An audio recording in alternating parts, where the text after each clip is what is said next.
Bienvenue dans l'un des plus grands projets de réhabilitation des terres de la planète. Avant le lancement de ce projet, les habitants d'ici vivaient grâce à l'aide alimentaire pour pouvoir survivre. Mais il y a 10 ans, des mains jadis sèches et fatiguées ont commencé à changer. Et cela grâce à une solution que vous auriez jugée inimaginable. Aujourd'hui, un demi-million de personnes se nourrissent de ces terres. Alors, ce travail pourrait-il être la clé pour éradiquer la faim en Afrique et dans bien d'autres endroits du monde? Mettons ensemble cette réponse. Voici Andrew Milson, qui a voyagé à travers le Sahel africain avec la plus grande organisation humanitaire du monde, le Programme alimentaire mondial des Nations Unies.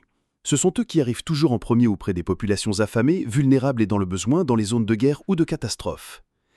Il est allé constater de ses propres yeux ce travail extraordinaire qui s'attaque réellement au problème de la faim, non pas en surface, mais à sa racine. Quand les sols se dégradent et se transforment en désert, les gens ne peuvent plus cultiver ni même se nourrir. Mais ce qu'il a découvert, c'est qu'ils travaillent à restaurer les sols et l'eau un peu partout en Afrique, d'une manière qu'ils n'auraient jamais imaginée. C'est le grand marché vert de l'Afrique où des millions d'arbres sont plantés à travers le continent afin de stopper l'avancée du désert du Sahara. Cependant, les endroits où cela se déroule ne sont pas accessibles à tout le monde. Les atteindre est extrêmement difficile et nécessite des autorisations. Mais le Programme alimentaire mondial opère dans n'importe quel lieu où la faim sévit, et ils lui ont demandé de les accompagner dans cette mission afin de raconter cette histoire inspirante que très peu de gens connaissent. Dans cette série composée de 4 parties, il dévoilera les détails du travail le plus important actuellement réalisé là-bas. Nous sommes aujourd'hui au Niger, en Afrique, au cœur d'une terre qui a retrouvé la vie. Elle s'étend sur 5 miles carrés et comprend 5 vallées différentes. On y a planté environ 100 000 arbres et près de 20 tonnes de semences d'herbes. La terre donne déjà l'impression de revivre. Mais la véritable question est, ces plantes vont-elles réellement survivre? L'essentiel est de s'assurer que chaque arbre et chaque brin d'herbe reçoivent suffisamment d'eau. Mais malheureusement, ce n'est pas facile dans le désert, car cette région connaît ce qu'on appelle le cycle des sécheresses et d'inondations. Chaque année, il y a 9 mois de sécheresse pendant lesquels le sol se dessèche complètement. Puis, lorsque la pluie tombe durant les 3 autres mois, le sol n'arrive pas à l'absorber. L'eau arrive trop vite et provoque des crues dans les zones basses. Cependant, au Sahel, ils ont redécouvert une ancienne méthode de collecte d'eau appelée les structures en demi-lune. Cette structure simple permet de recueillir toute l'eau de pluie et de la retenir jusqu'à ce que la terre puisse en profiter. Il existe différents types de demi-lunes, et le choix d'un type particulier dépend de leur objectif et de leurs besoins. Veulent-ils créer une forêt, faire pousser de l'herbe pour les animaux ou planter du mil? Cela dépend aussi de la capacité du sol à absorber rapidement l'eau ou non. L'idée principale consiste à creuser une fosse en forme de demi-cercle à un certain niveau pour arrêter l'eau qui dévale des hauteurs pendant les pluies intenses. À l'intérieur, il creuse aussi une petite cavité appelée le puits de semences, qui retient la matière organique emportée par l'eau. Tout cela permet à la terre d'absorber l'eau en profondeur. En général, il plante un arbre accompagné d'herbes et d'autres graines germent ensuite avec la pluie. Les oiseaux et le vent apportent également d'autres semences dans cette zone, ce qui transforme ces demi-lunes en points de rassemblement pour l'eau, les nutriments, les plantes et les animaux. Ainsi, l'écosystème se développe et reprend vie. Cette structure est incroyablement ingénieuse dans sa simplicité. Mais fonctionne-t-elle réellement sur le terrain? Voici un site qui n'a qu'un an d'existence et voici un autre avec la même conception, mais après 8 ans. Ici, les lignes en demi-lune sont couvertes d'arbres partout. Ces arbres ont commencé à grandir et créer de l'ombre au sol, ce qui a permis à l'herbe de recouvrir toute la surface. Il reste encore de l'eau stockée dans les demi-lunes. Par exemple, celle-ci retient toujours une grande quantité d'eau. On y trouve aujourd'hui différentes espèces de plantes locales et une abondance d'herbes qui peut nourrir les animaux. De plus, la température est inférieure de 5 à 8 degrés par rapport aux zones où ce travail n'a pas été réalisé ou n'a pas encore été traité. C'est l'une des meilleures méthodes pour garantir la disponibilité de la nourriture ou, en d'autres termes, assurer la sécurité alimentaire. En réalité, c'est littéralement la fabrication d'un panier alimentaire. Lorsque la terre est nourrie, elle nourrit à son tour les populations. Vous vous demandez peut-être comment ce travail peut produire de la nourriture. Laissez-moi vous l'expliquer simplement. Quand la terre est restaurée, de l'herbe y pousse, ce qui permet au bétail de s'en nourrir. Cela signifie qu'il y aura du lait et de la viande pour les habitants. De plus, les arbres locaux du Sahel fournissent des feuilles et des graines que les chameaux et les chèvres peuvent consommer, particulièrement lorsqu'ils en ont le plus besoin pendant les périodes de sécheresse. Ainsi, ces arbres offrent de l'ombre, stabilisent le sol, retiennent l'eau et nourrissent aussi le bétail. Tout ce que Andrew a vu jusqu'ici est très prometteur, mais ce site n'en est qu'à ses débuts. Il se demande donc, ce système peut-il réellement éradiquer la faim? Pour le découvrir, Ils devaient visiter leur meilleur site situé juste à la frontière sud du Nigeria. Cette frontière est sécurisée, mais parfois les groupes armés la traversent, ce qui a rendu nécessaire la présence d'escortes militaires. Ils ont tout de même pris ce risque, car il est essentiel de voir ce site mature afin de constater jusqu'où de tels projets peuvent aller. Ce que vous voyez devant vous était autrefois une terre désertique, recouverte d'une croûte dure et compacte, où l'eau ruisselait sans être absorbée, dépourvue de matière organique, de plantes ou d'arbres.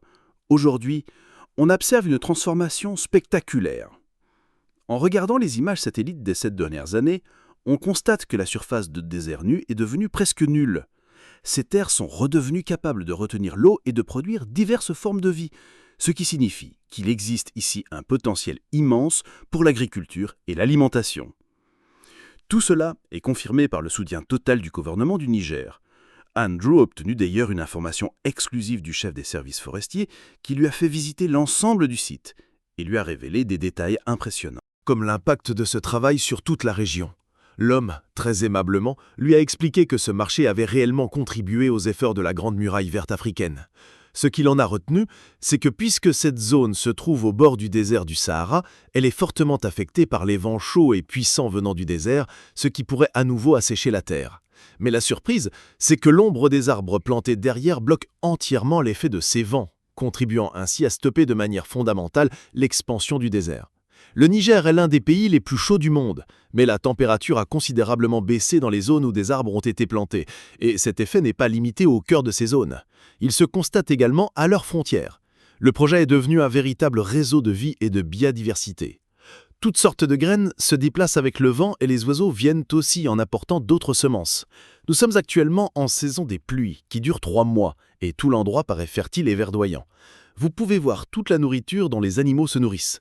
Mais le véritable bénéfice de ce système apparaît réellement pendant la sécheresse. 9 mois par an, la terre était complètement sèche et les ressources limitées. Pourtant, ce système agricole diversifié fournit différentes variétés d'aliments qui peuvent être récoltés pendant la sécheresse. Les populations locales en témoignent également. Différentes cultures poussent ici, même pendant la saison sèche, et sont utilisées dans la cuisine ainsi qu'à des fins médicinales. On pourrait croire que la Grande Muraille verte n'est qu'une barrière contre le Sahara, mais en réalité, elle est bien plus que cela.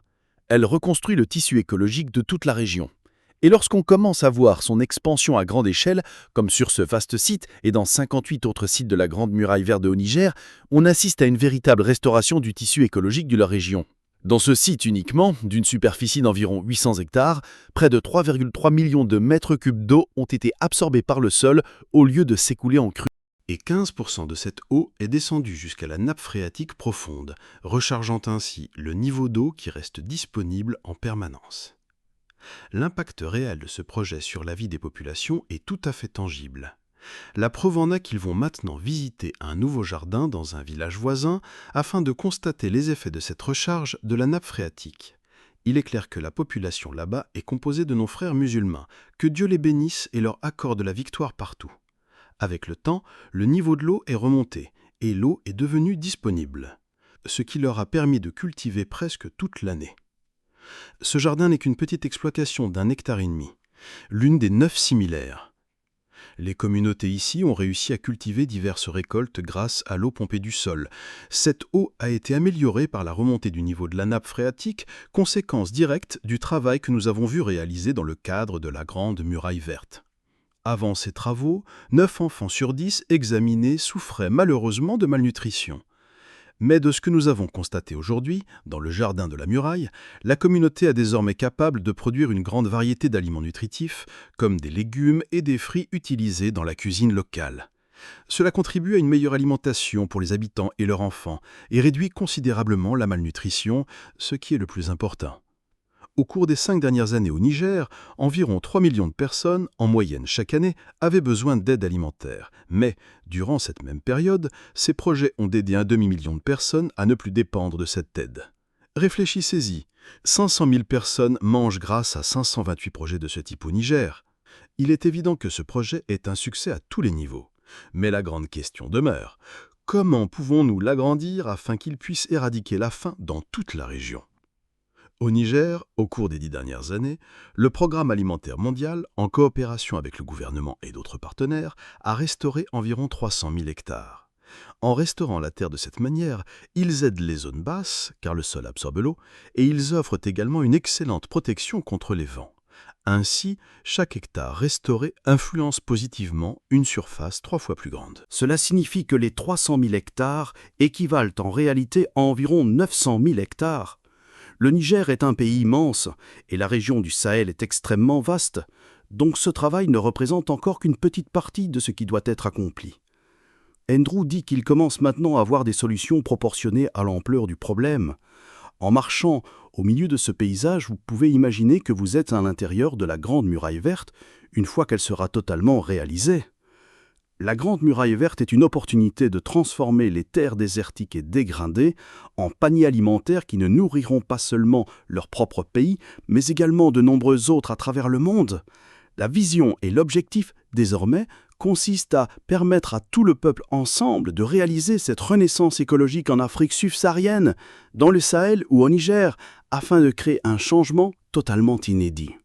Le Programme alimentaire mondial soutient ces projets de plusieurs manières, comme en fournissant du matériel, de la formation, de la nourriture et de l'argent aux personnes qui travaillent.